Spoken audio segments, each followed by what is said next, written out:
approach all students.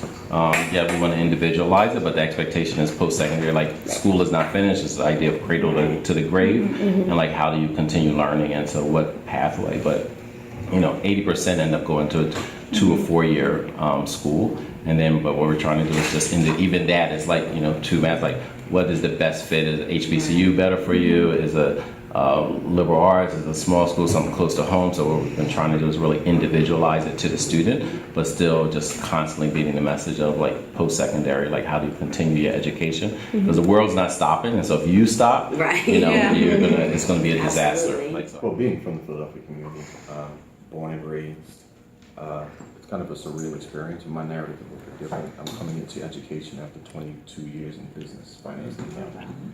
So this being our first year, and the motivating factor has been some of the elements you just mentioned.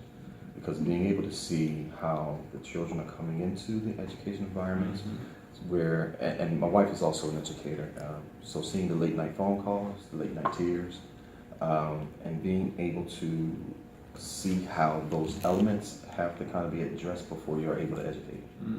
So the dynamic of every educator now is you have to be more than just a one lane educator.